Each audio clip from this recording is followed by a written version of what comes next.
Мир вам! Продолжаем читать книгу владыки Афанасия «Открытое сердце церкви». Сегодняшняя глава «Великое имя женщины». Велико значение женского начала в творении. Это проявляется на всех уровнях человеческого бытия, как личного, так и общественного. Женщина действует совершенно особым образом. Она будто некий фильтр очищает от зла. Женская природа — творение Божие. Изучая мир Божий, видишь, как Бог все премудро устроил. Тоже еще в большей степени относится к самому человеку. И в биологическом, и в психическом, и в духовном отношении, да и с любой точки зрения, как к мужчине, так и к женщине. Великое дело научиться понимать свою жену, знать, как ее радовать, как поступать, чтобы она была довольна, счастлива. Ведь у женщин свой особый язык, и нужно учиться этому, слушать и понимать свою жену. Речь тут не о словах, а о том, чтобы понимать больше, чем могут сказать слова. Множество неприметных, но важных мелочей. Нужно очень хорошо знать душевный склад своей супруги. Не вот этой вот женщины, а женской природы вообще. Равно как и жене необходимо понимать особенности мужского строения души. Мужу часто невдомек, что женская душа сложна как лабиринт, и оттого бывает ему нелегко. Нелегко отыскать в лабиринте правильный путь. Нелегко в том, что видишь или слышишь, уловить невидимое и невысказанное, понять то, что только подразумевалось. Женщины всегда действуют иначе, чем мужчины. Так устроено самим Богом, потому что женщина — мать. Ее отличает тонкость. Ее душевное устройство беспредельно сложно, потому что такая задача возложена на нее природой. Женское присутствие — это другая нота в самой природе.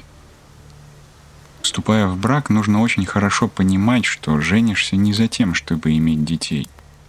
Женщина — это не аппарат для деторождения, который потом убирают на полку, любуясь на детей, которых она произвела на свет. Это ошибка, разрушающая человеческие отношения супругов. Когда Новый Завет говорит, что жена должна повиноваться своему мужу, смысл не тот, что жена должна стать рабой мужа. Это значит, что жена должна относиться к мужу с любовью, должна всей душой принять своего супруга. Апостол Павел учит, чтобы жена повиновалась мужу, а муж любил свою жену, как Христос возлюбил церковь. Кто любит свою жену, тот себя любит. Апостол Павел имеет в виду особенности каждого пола. Муж нуждается в соответствии со своей мужской природой и складом в том, чтобы жена любила его, не отталкивала, не сомневалась в нем. Не потому, что он безгрешен, а потому, что ему нужно услышать доброе слово, услышать то, что даст силы жить дальше. И если он ошибается, сказать ему об этом надо с большой добротой и мягкостью. Точно так же и женщина по своей природе и устройству нуждается в любви супруга, в том, чтобы чувствовать с его стороны ласку и нежность. Так она создана по своей женской природе. Муж должен любить жену и относиться к ней с нежностью, а жене нужно всей душой принять его и повиноваться ему, не из рабства, а из преданности. Повиновение в браке означает, что ты выходишь за пределы своего «я», совершенствуешься, отсекая собственную волю. Всегда действуешь из любви ко Христу. В человеке не нужно видеть тирана, хозяина, властелина. В каждом необходимо увидеть Бога. Блажен человек, который всякого человека почитает как бы Богом после Бога. Я повинуюсь супругу из любви к нему, как я повинуюсь Христу, потому что люблю его. Мое повиновение — это ниточка, связывающая меня с Христом и с вечной жизнью. Повинуясь супругу, находишь свою свободу, свое лицо, исполнение самой себя. Муж — глава жены, как Христос — глава церкви и спаситель тела церкви. Это не означает, что муж стоит выше жены или что жена хуже мужа, но, как сказано в книге «Бытия», «И создал Господь Бог из ребра, взятого у человека, жену». Бытие 2:22. Он сделал это именно для того, чтобы жена чувствовала, она с мужем одно целое. А еще Бог это сделал для того, чтобы и муж не сказал себе: «Она чужая мне, я не имею к ней никакого отношения, она одно, а я другое».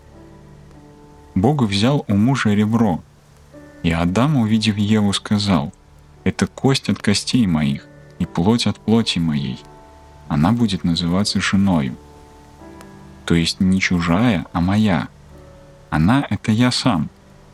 Вот откуда это тяготение друг к другу, ведь двое стало из одного.